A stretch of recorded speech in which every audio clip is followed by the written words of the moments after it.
foi evocada a presença e o amparo do Dr. Bezerra de Menezes, que jamais nos falte.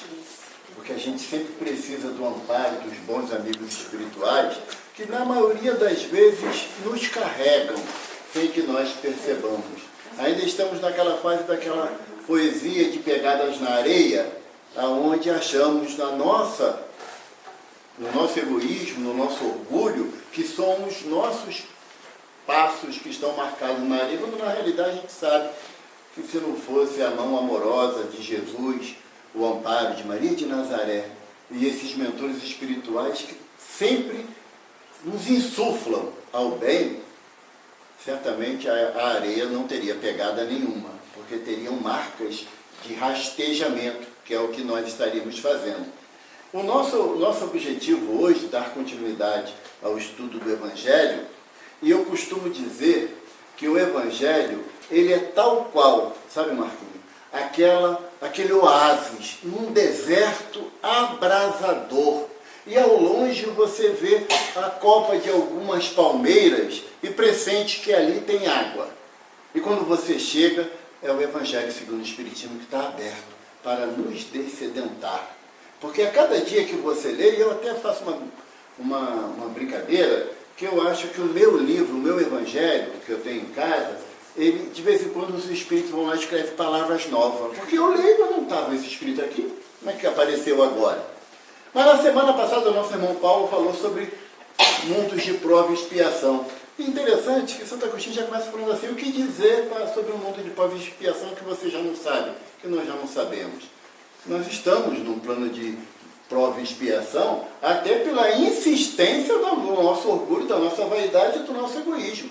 Que pela vontade de Jesus, quando ele veio nos trazer a boa nova, o Evangelho de Deus, já era para estarmos num plano de regeneração. Mas a gente ainda não se permite essa capacidade de entender o Evangelho de Jesus e continuamos amassando o barro com passos no mesmo lugar. Então é necessário que os Espíritos venham nos acordar sobre a necessidade de darmos um passo adiante, de darmos um passo em direção à nossa própria evolução.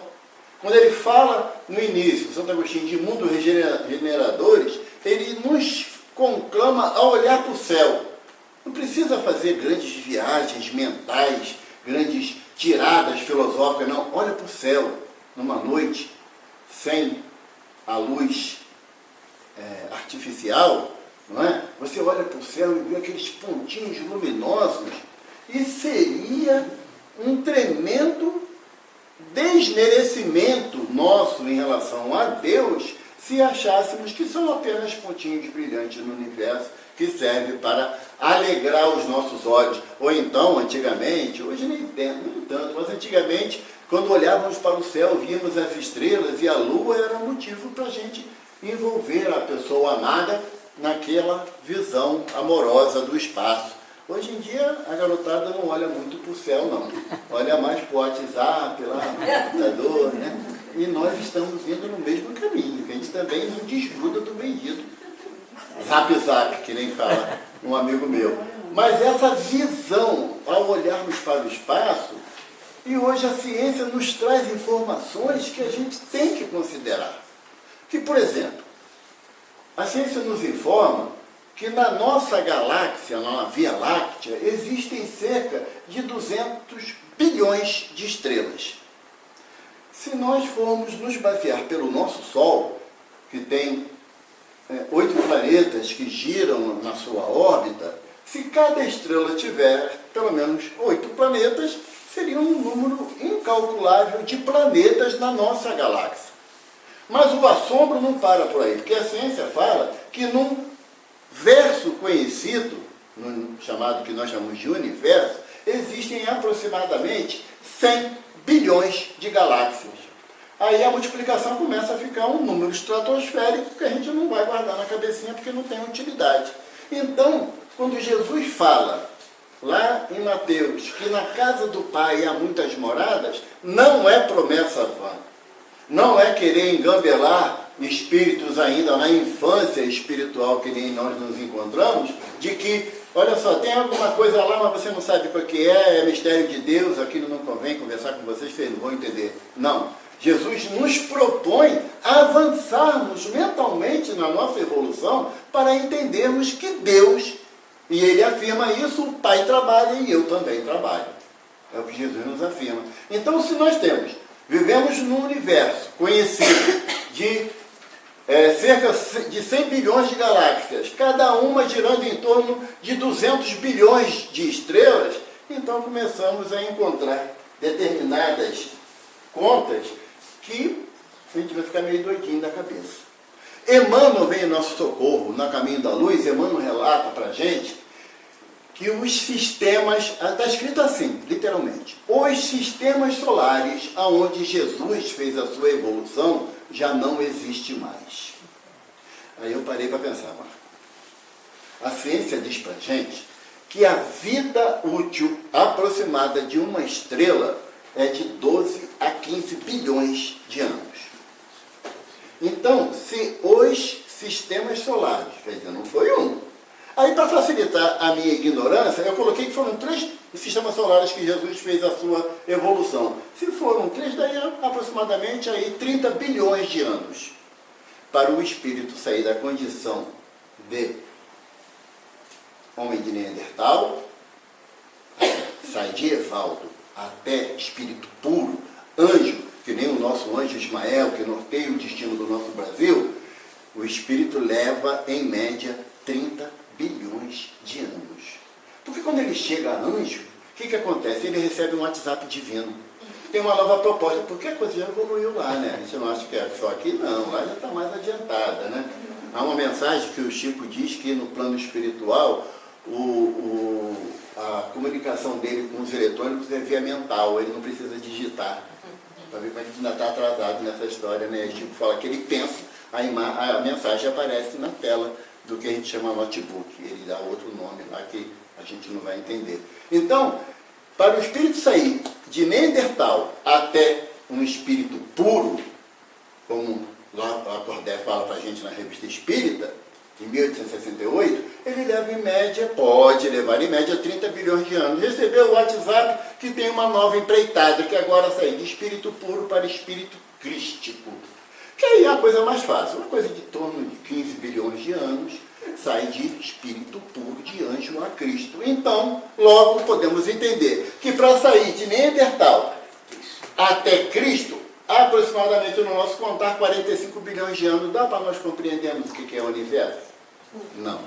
Foge completamente a nossa compreensão, a nossa didática, a nossa pedagogia não consegue captar isso. Por quê? Porque nós vivemos num plano animalizado. E esse plano animalizado nos induz a uma finitude. Eu, Evaldo, já fiz um contrato por escrito com a espiritualidade superior que eu vou ficar até 92 anos. Quem passar disso é lucro.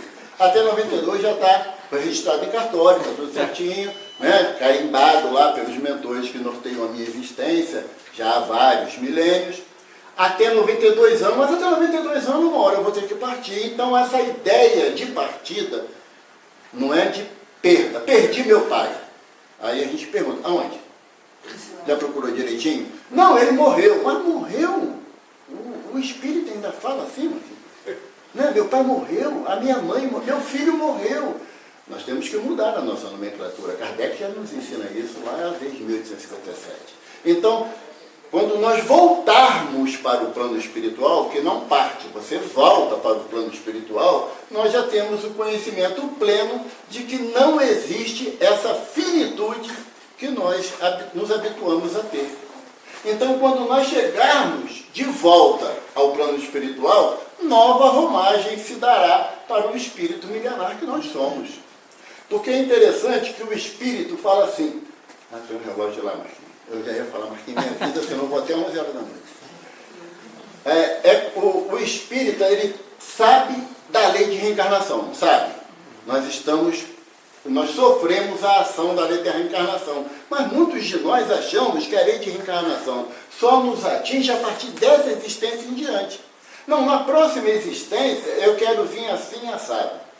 Na próxima existência, só que nós achamos que por ser nessa existência que tomamos conhecimento físico da doutrina espírita, esquecemos, Cláudio, que somos espíritos viajores do espaço infinito até aqui. Porque eu fiz uma conta, eu não gosto de matemática não, mas às vezes eu me meto a besta. Eu fiz uma conta que me deixou preocupado, porque no livro Evolução em Dois Mundos, do nosso mentor André Luiz, ele fala textualmente que o princípio espiritual que sai lá da condição do mineral, iniciando a trajetória no reino animal, como ser unicelular, para fazer o seu processo evolutivo até chegar à condição de espírito, princípio inteligente do universo, essa trajetória leva em média 1,5 bilhão de anos. Então, para sair de ameba até o homem de Neandertal, é 1,5 bilhão de anos. Afirmação de André Luiz, em média. Em média. Tem certos espíritos, que nem eu, que levam muito mais tempo do que isso. Mas cada caso é um caso. De 1,5 bilhão de anos que eu fiz meu processo evolutivo, do princípio espiritual até o princípio inteligente, quando aí na imagem simbólica da Gênese mosaica eu fui criado simples e ignorante, a imagem e semelhança de Deus, que é na condição de espírito, daí até os dias atuais, a ciência nos diz que nós estamos numa trajetória de 200 a 250 mil anos. Está mais perto de Jesus ou da ameba? Não respondo, o riso já foi suficiente. Então não dá para que nós tenhamos a compreensão do que é os planos mais elevados em relação ao nosso. Fica difícil. E Kardec, em determinado momento na Revista Espírita, ele coloca que para você querer dar um esclarecimento de um assunto que a pessoa não tem conhecimento, é como pedir a um cego de nascença que diga como é o arco-íris. É completamente impossível. Ele pode dizer até o nome das cores, mas ele não terá como simbolizar isso para a nossa compreensão. Aí, Santo Agostinho, para nos ajudar, que ele já falou do plano de prova e expiação, ele vai falar dos mundos regeneradores. Aí entra outra questão. Mundos regeneradores. Nos mundos regeneradores seria, segundo Santo Agostinho nos afirma, o lugar do refrigério, da calma, não da vitória, da calma. E ele ainda faz uma comparação muito bonita, ele diz que é aquele doente que já entra num processo de recuperação. Processo de recuperação, não é de cura. Ele está num processo de recuperação gradativo. Por quê? Porque no plano de regeneração não tem, dentro da doutrina, dentro do Evangelho de Jesus, não tem passe de mágica. Por isso que a doutrina nos afirma categoricamente a inexistência do milagre. Tudo são conquistas individuais e de grupos em busca da nossa evolução. E num plano de regeneração não pode ser diferente. Se nós passamos pelo plano primitivo, onde abriga espíritos ainda no processo inicial da sua trajetória de princípio inteligente, e depois passamos para um plano de prova e expiação, mas é rápido assim? Primitivo para prova e expiação? É, Cláudio? A lógica nos diz que não. Não é? Não diz. Por quê? Porque, vamos voltar lá para Emmanuel, eu sempre digo que a gente tem que buscar apoio daqueles que nos dão consistência na orientação. Na doutrina não tem o teorema de Chutágoras. Eu acho que é isso. Não tem. Tudo que você for falar na doutrina, você tem que ter a base de alguma obra básica, alguma obra fundamental, tanto do codificador como as obras complementares da codificação. E nós, como ainda não temos dificuldade de compreender determinados espíritos com uma capacidade intelectual muito grande, e Emmanuel, ele mastiga as coisas e nos dá, para a gente ter ainda dificuldade de digerir aquela papinha que ele nos dá, mas Emmanuel fala o que para a gente? Que no plano de regeneração, no plano de prova e expiação, não há uma graduação de que você chegou aqui no plano de prova e expiação, o próximo plano é regeneração. Não. Essa graduação chega ao infinito. Nós podemos estar num plano de prova e expiação e durante um período de 10, 15, 30, 20 mil anos nesse plano de prova e expiação. Por quê? Porque porque ninguém evolui sozinho. Mas a evolução é pessoal. Enquanto eu não entender que para que eu possa dar um passo adiante na minha evolução, eu tenho que ajudar o Marco a vir comigo, que por sua vez ajuda ele, ajuda ela, e um ajudando o outro. É por isso que Jesus nos dá a orientação de sermos amigos e irmãos. Porque o amigo e o irmão se preocupam com a trajetória do outro que está ao nosso lado. Então, num plano de regeneração, num plano de prova e expiação, nós temos aquela vaga ideia de que é uma coisa rápida. Emmanuel, eu gosto de citar Emmanuel porque a obra Caminho da Luz, quem ainda não leu, eu aconselho ler, e quem leu, eu aconselho estudar, é um tratado do processo evolutivo do princípio espiritual até a condição angelical. É um tratado. E Emmanuel fala para a gente, no Caminho da Luz, que quando a Terra estava como um plano primitivo e habitavam aqui aqueles seres que nós chamamos pré-históricos, os neandertais, o Homo sapiens sapiens, ele ficou nesse período, e a ciência nos afirma isso, de aproximadamente de 20 a 30 mil anos, até chegar ao período da Pedra Lascada, que já foi um processo extremamente evolutivo para o homem terreno na época. E quando é que termina esse momento do plano de prova e expiação? Com a chegada dos exilados de... Mentira. Emmanuel não diz que é capela, ele só diz que somos exilados. Quem diz que é capela é Edgar Armond, na obra que ele fala na introdução, que é uma ficção. Então a gente não pode usá-la como base. Temos que usar o que Emmanuel fala para a gente.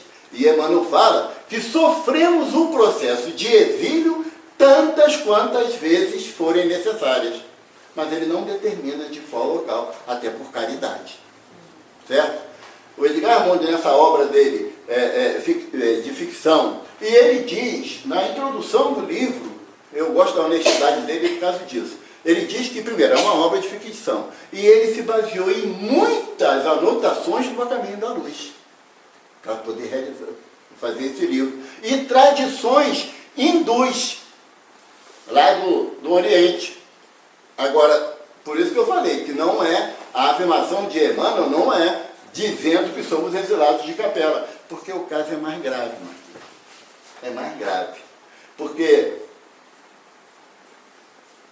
se para fazermos a nossa trajetória do ser unicelular até a condição de homem, de Neandertal, levamos 1,5 bilhão de anos, e de homem de Neandertal até o homem atual, 250 mil anos, não dá para fazer essa revolução tecnológica toda em 250 mil anos. Não dá. De onde se deduz que nós viemos exilados de outros ambientes espirituais. E iremos participar, caso não nos comprometamos com o Evangelho de Jesus, de novos exílios. É inevitável. Porque numa das bem-aventuranças, Jesus fala que é bem-aventurados os mansos, pois herdarão a terra. Já me fiz essa pergunta. E eu acho que eu não vou herdar a terra. Porque não sou manso. Não dá. No trânsito, então, né, Dani? Impossível ser manso. Mas é um exercício diário, não é uma coisa de instalar de dedo. Porque lembra que eu falei que não tem mágica? E também não tem milagre? Então, todas as conquistas que eu, na condição de espírito, que ocupa momentaneamente esse corpo com o nome de Evaldo, essas aquisições eu não perco jamais. A probabilidade de que eu continue aqui ou não só depende de mim, de mais ninguém. No meu processo evolutivo, eu sou o detentor dessa autonomia. E é por isso que eu estou aqui no plano Terra, porque eu fiz uma conta. Vamos para nós para a conta. O pessoal vai ficar triste comigo, mas conta é necessária. Se nós passamos entre o homem de Neandertal até os dias de hoje, um período de 200 mil anos, vamos arredondar, né, Cláudio, para poder facilitar a turma, 200 mil anos, e digamos que cada existência do Evaldo tenha durado 60 anos, porque antigamente a idade, o tempo de vida era menor, não é? chegar aos 50 anos no século XIX era velho pra caramba. Ou você era muito rico, tinha acesso a todas as conquistas materiais, então tu ia morrer com 30, 40 anos, tranquilamente, e bem depauperado. Então, se eu tive uma existência de 60 anos, dividindo isso por 200 mil, dá uma média de 3.000 existências. Em 3.000 existências eu não conseguiria ter o avanço intelectual que eu já tenho. Então, se eu não poderia ter esse avanço intelectual, me diz que eu sou um espírito, o que vocês gostam de falar, extraterreno. Todos nós somos. Não é particularidade minha. Por quê? Porque Kardec fala, os espíritos falam a Kardec, que ainda existem espíritos, isso no século XIX, ainda na sua infância espiritual, progredindo lentamente. Não daria do século XIX para o XXI para chegar um espírito que já sabe se articular como nós conhecemos, como nós já conseguimos fazer. Então, o plano de regeneração, ele nos leva a ter uma consciência, primeiro, da minha necessidade de mudança, de eu me adequar dentro do meu conhecimento profissional, social, familiar e religioso. Não tem como nós dissociarmos o nosso processo evolutivo achando que vou estar dentro do caminho da luz de segunda a segunda, de 6 horas da manhã à meia-noite para eu evoluir, que você vai conseguir estacionar. Porque o plano de prova e expiação, ele nos permite estacionar, embora ferindo a lei, porque a lei de Deus é uma lei de progresso. Mas no plano de prova e expiação, você pode estacionar, porque você se compromete, mas estaciona, não é? Agora, no plano de regeneração, o que Santo Agostinho nos fala? Não avançar é recuar. Aí fala assim, Val, você não entendeu direito, porque o espírito não retrograda. E não mesmo. Agora, o espírito não retrograda na sua condição de espírito.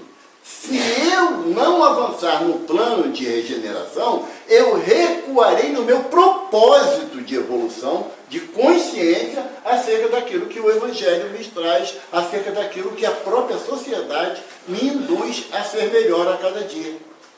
Porque quando você abre a internet, vocês acham que nós somos mais bons ou mais maus?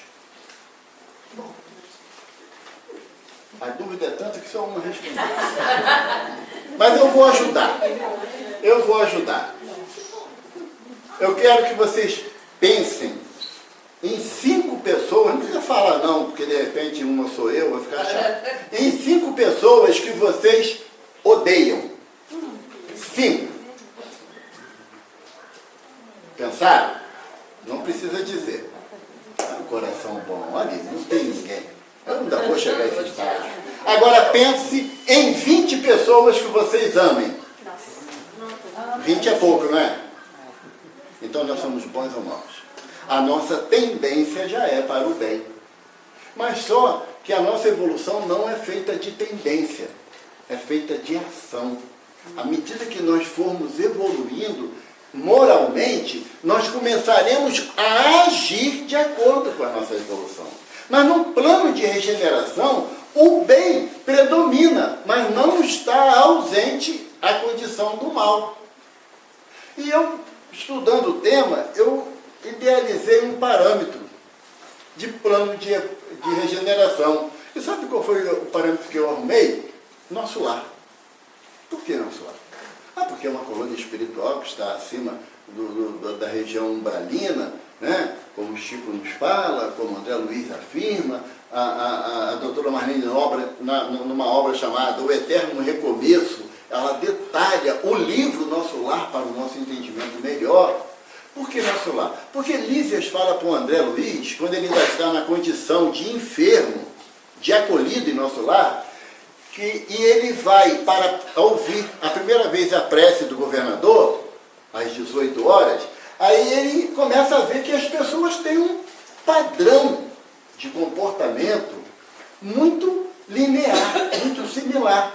E ele questiona a Lísias se essas pessoas, aqueles espíritos que habitam em nosso lar, que eu acredito que o nosso lar vai estar com problema daqui a pouco, sabe, Marco? Porque todo espírita que eu conheço que é desencarnar vai para o nosso lar. Vai dar ruim. Lotação. Vai dar ruim, porque André Luiz fala para Lízias, fala para a gente que em 1940, quando foi editado o livro, 41, né? Foi editado o livro, a população de nosso lar era de 1 milhão de espíritos. Hoje, tem espírito botando pelo ladrão. Não vai dar. Mas, enfim. Aí, Lízias fala o quê para André? Que há um consenso entre todos os moradores de nosso lar de pensar no bem. Todos. Quando está o Evaldo e Marquinho conversando em nosso lar, sonho isso. Calma.